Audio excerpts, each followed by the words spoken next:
So today, inflation in the United States accelerated as we saw in August gasoline prices jumped up. Now, if you're someone who's been watching the channel, then you know that this was most likely the outcome, as I pointed out in previous videos, that crude oil has been ticking upwards due to what we're seeing is being done by Russia and Saudi Arabia. And so when we got the CPI report this morning, we saw that it trickled upwards mainly because of energy. However, when we get away from headline inflation and look at core inflation, we see that despite that little upwards tick in August, we see that core inflation is still trickling downwards. But something scary that we have to be aware of is that we had an analyst from Bank of America say that crude oil futures can go up to $100 a barrel simply because of the voluntary production cuts by Saudi Arabia and Russia. And so this means as we start moving closer to the end of the year, you're most likely going to be seeing your local gas prices continue going upwards. And of course,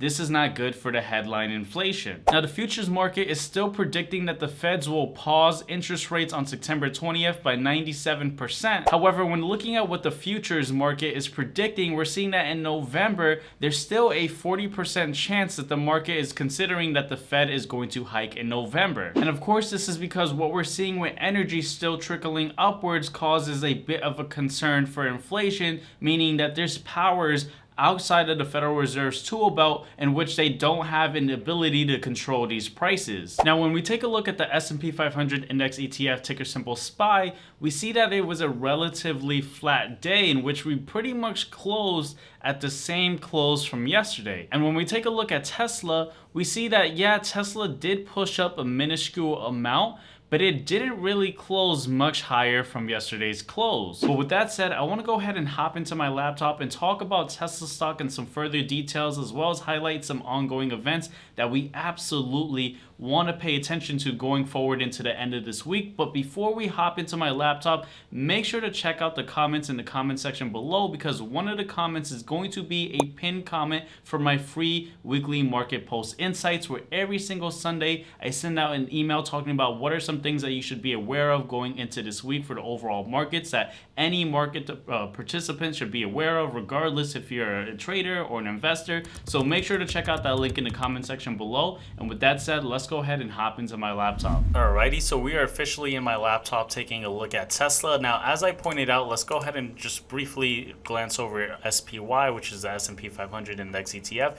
We saw that when the inflation report came out, we saw an initial sell-off, but then we saw the market kind of move upwards, downwards, upwards, downwards, upwards, essentially just moving flat for the entire day. It wasn't just one direction. And I said that it was just a minuscule move from yesterday's close. In fact, if we take a look at Tesla, while it wasn't as close to the S&P 500, it still resembles somewhat of an identical pattern, where we see that, yeah, when the report came out at around 8:30, we saw a little bit of a sell-off. Then we saw Tesla stock move upwards, sell aggressively, and pretty much move within this range. Now, one of the things that we have to pay attention to from a technical perspective looking at Tesla, right? So for a while, I've highlighted that we have this descending trend line that is somewhat of a resistance for Tesla. We've seen it be a resistance for Tesla a multitude of different times in the past, and we're continuing to see Tesla get rejected from this level right over here. Now, if Tesla does break above this descending trend line, well, guess what? That identifies a new trend, that Tesla is now moving upwards. And so that's something that we definitely want to keep an eye out for. And once that happens, well, that's going to be just a great time for Tesla investors or even Tesla traders right now. For you guys that don't know, I invest in Tesla in the long term, but I also trade in a separate trading account, Tesla in the short term. So I'll be very happy as a Tesla investor if we finally get to see Tesla break out of this descending trend line. Now, what is something that is coming up tomorrow? Well, we have a couple of things coming out tomorrow, right? For example, tomorrow we get our weekly initial jobless claims, which is basically a data point that we get every single week showing us how many people are actually filing for unemployment claims, right? So this gives us like a little bit of a barometer for the labor market. So that's something that we always want to pay attention to. But more importantly, tomorrow we get the PPI, or the Producer Price Index. Now, a lot of traders or retail traders and investors, they're already getting familiar with the CPI index, which is the consumer price index, which is an inflationary gauge. But what's not very often spoken is the producer price index. And this is something that we absolutely want to be aware of, simply because it's often seen as a leading indicator for inflation. Because if the producers are ending up having to pay higher prices,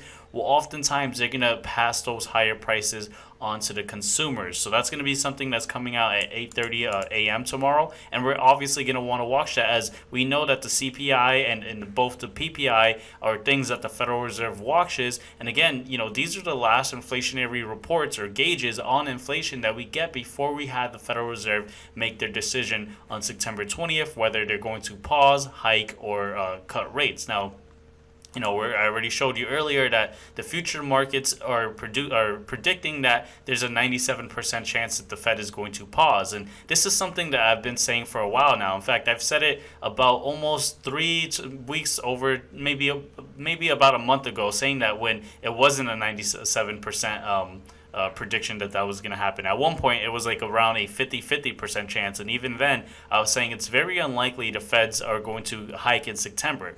Why? Well, the data that they're receiving is lagging, and since up until now, we were seeing inflation actually trickle downwards. This was actually the first inflationary reading that we got today in the CPI report, showing inflation tick upwards. But this was simply due to energy, right? And this is something I told you guys that you guys should be aware of. As crude oil is ticking upwards, well, that's going to make inflation, the headline inflation, go upwards. But it shouldn't be something that we really should worry about too hard, simply because that's just headline inflation. And energy and food are volatile, right? It could be manipulated, right, as we see with Russia and Saudi Arabia. And so core inflation is what is more important, but also looking at the PPI, that's also going to be important to see what about other services or products, or just food, right? Are those prices going to continue going upwards? And so that's something that we absolutely want to pay attention to. Now, in regards to Tesla, we did have a sideways moving day.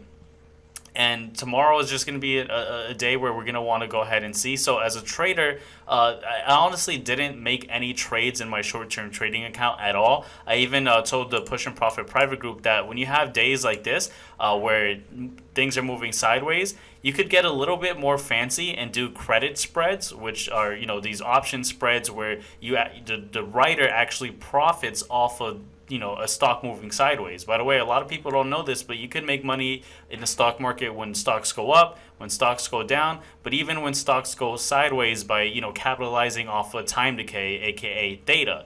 But that's a little bit too fancy. I did mention that in the Push and Profit private group this morning, but for days like this, it's either you do something like that or you simply don't trade. But as far as looking at Tesla from a long-term perspective, these days don't really matter. One of the things we want to just pay attention to, again, is seeing if Tesla does break above this long descending trend line. And that's going to be something that's going to be a great moment. But with that being said, I'm going to keep this video very short, sweet, and concise and leave it here. I want you guys to let me know in the comment section down below, what do you guys think as we enter into the next month of November? What do you guys see for Tesla stock in the overall market? Do you guys believe that things are going to start reversing upwards? Or do you feel that there are more challenges ahead? I just am interested in getting like a post on what you guys think. It's kind of like a sentiment reading that I like to do. But with that said, I'll see you guys on this next video right over here, where I break down how to always find opportunity in a market. Take care, guys.